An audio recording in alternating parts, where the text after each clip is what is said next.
Hi hello this is Revathi welcome to అందమైన కథల పొదరిల్లు. తొలి ముద్దు ఎపిసోడ్ నంబర్ 5 వినిపించబోతున్నాను. యష్ దీక్షని తిడుతూ నా చదువు గురించి మా ఫ్యామిలీ మెంబర్స్ మాట్లాడాలి. ఇంకా చెప్పాలంటే నా చదువు గురించి మాట్లాడే పూర్తి హక్కు శృతికి ఉంది. కానీ నువ్వెవరు నా చదువు గురించి మాట్లాడడానికి అని అడుగుతాడు. యష్ మాటలకి దీక్ష షాక్ అయి చూస్తుంటుంది. శృతి కూడా ఆశ్చర్యపోతూ ఎప్పుడూ లేనిది అలా మాట్లాడుతున్నావేంటి యష్? దీక్ష చెప్పేది నీ మంచికే కదా అని అంటుంది. నా మంచి చెప్పేవాళ్ళు నాకున్నారు శృతి. కొత్తగా ఈ దీక్ష నాకు మంచి చెప్పాల్సిన అవసరం లేదు అంటాడు కోపంగా దీక్షని చూస్తూ. నీ ఫ్రెండ్గా నేను నీ చదువు గురించి మాట్లాడటం తప్పా యష్ అని అడుగుతుంది దీక్ష. ఫ్రెండ్షిప్ కూడా కొన్ని లిమిట్స్ ఉంటాయి దీక్ష. అవి దాటి ప్రవర్తించవద్దని చెప్తున్నాను. నా చదువు అనేది నా పర్సనల్ విషయం. నా పర్సనల్ విషయాల గురించి నువ్వు మాట్లాడకపోతే మంచిది అంటాడు. యష్ అలా మాట్లాడుతుంటే దీక్ష పరిస్థితి చూసి శృతి బాధపడుతూ తనని బాధ పెట్టేటట్టుగా మాట్లాడక యష్ అని అంటుంది. దీక్షని బాధ పెట్టాలనే ఉద్దేశం నాకు లేదు శృతి. కానీ దీక్ష నా పర్సనల్ విషయాల గురించి మాట్లాడి నాకు కోపం తెప్పిస్తుంది. ఇక మీదటైనా జాగ్రత్తగా ఉంటుందని ఇలా వార్నింగ్ ఇస్తున్నాను అంటాడు యష్. యష్ తన గురించి అలా మాట్లాడుతుంటే దీక్ష తట్టుకోలేక వస్తున్న కన్నీళ్లను కంట్రోల్ చేసుకుంటూ, సరే యష్, నేను ఇలా మాట్లాడడం నీకు తప్పుగా అనిపిస్తుంది కాబట్టి ఐఎమ్ వెరీ సారీ. ఇంకెప్పుడు నీ పర్సనల్ విషయాల గురించి నేను మాట్లాడను అని అంటుంది. థ్యాంక్స్ అని విసురుగా చెప్పి శృతి భుజం చుట్టూ చేయి వేసి పద శృతి అంటూ తనని తీసుకొని వెళ్తుంటాడు. శృతి బాధగా దీక్ష వైపు చూస్తూనే యష్తో కలిసి వెళ్తుంటుంది. దీక్ష వెళ్తున్న వాళ్ళ వైపు చూస్తూ ఆ రోజు యష్ తనని ముద్దు పెట్టుకోవడం గుర్తు తెచ్చుకుంటుంది. కన్నీళ్ళు పెట్టుకుంటూ బెంచీ మీద కూర్చొని మొన్న జరిగిన ఆ తొలి ముద్దు సంఘటన దగ్గర నుంచి యష్ నాతో కోపంగా ప్రవర్తిస్తున్నాడేంటి? జరిగిన దాంట్లో నా తప్పు కన్నా యష్ తప్పే ఎక్కువగా ఉంది కదా. ఏదో నేనే కావాలని చేసినట్టుగా ప్రవర్తిస్తున్నాడేంటి అని అనుకుంటూ బాధపడుతుంటుంది. శృతి కోపంగా ఉన్న యష్ భుజం మీద చెయ్యి వేసి దీక్షతో అలా మాట్లాడకుండా ఉండాల్సింది యష్ అని అంటుంది. నీకు తెలియదు శృతి, మొన్న జరిగిన సంఘటనకి నేను చాలా డిస్టర్బ్ అయ్యాను. నా పుట్టినరోజు నాడు నా తొలి ముద్దు ఓ స్వీట్ మెమరీలా ఉండిపోవాలనుకున్నాను. కానీ ఈ దీక్ష అంతా స్పాయిల్ చేసి పడేసింది అంటాడు. ఇందులో దీక్ష తప్పేముంది యష్? నువ్వే కదా పొరపాటు పడింది అని అంటుంది శృతి. పొరపాటు నేనే చేశాను. కానీ ఆ క్షణంలో దీక్ష లేకపోతే ఇలా జరిగి ఉండేది కాదు కదా. నీతో పంచుకోవాల్సిన నా తొలి ముద్దని ఇంకా ఎవరితోనో పంచుకున్నానని గుర్తు వస్తే ఆ బాధ నన్ను దహించి వేస్తుంది. ఆ బాధ నుండే దీక్ష మీద కోపం కలుగుతుంది అంటాడు యష్. శృతి బాధగా చూస్తూ ఆ డిస్టర్బెన్స్ నుండి బయటికి రా యష్, మనకు ఇంకొక క్లాస్ ఉంది. ఈ క్లాస్ అయిపోతే ఇంటికి వెళ్ళొచ్చు. క్లాస్కి అటెండ్ అవుదాం పదా అని అంటుంది. ఇప్పుడు నేను క్లాస్ వినే మూడ్లో లేనులే శృతి. నేను కాసేపు ఒంటరిగా ఉంటాను. నువ్వు క్లాస్కి వెళ్ళు అని అంటాడు. ఒంటరిగా ఉంటే ఇలాగే ఆలోచిస్తావు యష్ అని అంటుంది. ప్లీజ్ శృతి, నువ్వు వెళ్ళు అని అంటాడు యష్ రిక్వెస్ట్గా. ఇక శృతి కూడా ఏమీ మాట్లాడలేక అక్కడి నుంచి వెళ్తుంది. శృతి వెళ్ళగానే చాటుగా ఆ మాటలు విన్న దీక్ష యష్ని కన్నీళ్లతో చూస్తుంటుంది. కొద్దిసేపటికి కాలేజ్ టైం అయిపోగానే అందరూ బయటికి వస్తుంటారు. శృతి ఒంటరిగా ఉన్న యష్ దగ్గరికి వచ్చి, యష్, నన్ను డ్రాప్ చేస్తావా? దీక్షతో స్కూటీ మీద వెళ్ళనా అని అడుగుతుంది.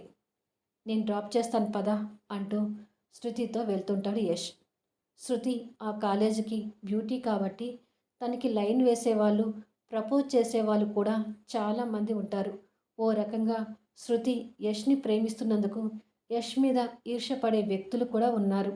వారిలో శృతి అంటే పడి చచ్చే వరుణ్ అనే యువకుడు శృతి దగ్గరకు వచ్చి చనువుగా షేక్ హ్యాండ్ ఇస్తున్నట్టుగా తన చేయి పట్టుకొని, కంగ్రాట్స్ శృతి, ఈసారి కూడా సెమిస్టర్లో టాపర్గా నిలిచావు కదా అంటాడు.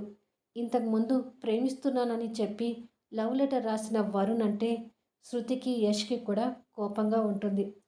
యష్ వరుణ్ వైపు కోపంగా చూస్తూ తన చెయ్యి పట్టుకోకుండా కూడా కంగ్రాట్స్ చెప్పొచ్చు అంటాడు. చెప్పొచ్చు, కానీ ఇలా చెప్తే కరెక్ట్ అని చెప్తున్నాను అంటాడు వరుణ్. వాడు ఇంకా శృతి చేయి పట్టుకోవడం చూసి కోపంతో యష్ చేతులు బిగుస్తుంటాయి.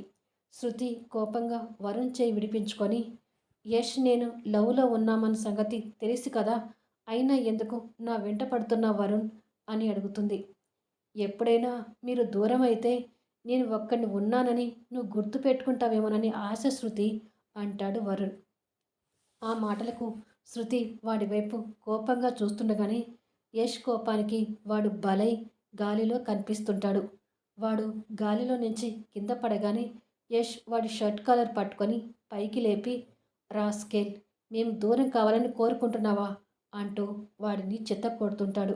యష్ కోపానికి శృతి భయపడుతూ, యష్ ఆగు, కాలేజీలో ఇలా కొట్టుకోవడం కరెక్ట్ కాదు, వాడిని వదులు అని అడ్డు వెళ్తుంటే, నువ్వు తప్పుకో శృతి, మనం దూరం కావాలని వీడు కోరుకుంటున్నందుకు వీడిని చంపేయాలి అంటూ ఆవేశంగా వాడిని కొడుతుంటాడు. గుంపులుగా నిలబడిన స్టూడెంట్స్ యష్ కోపానికి భయపడి ఎవరూ అడ్డు రాకుండా అంతే చూస్తుంటారు. యష్ చేతిలో వరుణ్ చావు దెబ్బలు తింటున్నాడు. ఇలా కొన్ని క్షణాలకి వాళ్ళ మధ్యకి విక్రమ్ అనే మరో స్టూడెంట్ వచ్చి, యష్ ఆగు అని యష్ని ఆపి, అంత ఆవేశం ఏంటి యష్, నీ దెబ్బలకి వాడు చస్తే నీ ఫ్యూచర్ ఏంటో తెలుస్తుందా, వెళ్ళి జైల్లో కూర్చోవాలని ఉందా అని యష్ మీద అరుస్తాడు. మరేంటి విక్రమ్ వీడు, నేను శృతి దూరం అవుతామని పిచ్చి పిచ్చిగా వాగుతున్నాడు అని అంటాడు యష్ వాడిని కోపంగా చూస్తూ. ఎందుకు అలా వాగుతున్న వరుణ్, యష్ శృతి ఎంత గాఢంగా ప్రేమించుకుంటున్నారో మనందరికీ తెలుసు. వాళ్ళు దూరం అవుతారని వాగడం కరెక్ట్ కాదు, తప్పంతా నీదే అంటూ విక్రమ్ వరుణ్ మీద కూడా సీరియస్ అవుతాడు. వరుణ్ తగిలిన దెబ్బలకి బాధపడుతూ, ఏదో నోటికి వచ్చిందంటే ఇలా కొట్టాలా యష్ అంటూ దెబ్బల్ని చూసుకుంటాడు. కొట్టడం కాదు, అలా వాగినందుకు నిన్ను చంపేయాలి అంటూ యష్ వాడి మీదకి వెళ్ళబోతుంటే, ఆగు యష్ అంటూ విక్రమ్ యష్ని ఆపి, నువ్వు ఇక్కడి నుంచి వెళ్ళు వరుణ్ అంటాడు. వాడు ఆ దెబ్బలతోనే కుంటుకుంటూ వెళ్తాడు. శృతి, నువ్వు కూడా యష్ని ఇక్కడి నుంచి తీసుకువెళ్ళు అని అంటాడు విక్రమ్ శృతి వైపు చూస్తూ. రా యష్ అంటూ శృతి యష్ చేయి పట్టుకొని తీసుకువెళ్తుంది. వాళ్ళు వెళ్ళగానే గుంపులుగా ఉన్న స్టూడెంట్స్ కూడా ఎవరి దారిన వాళ్ళు వెళ్తారు.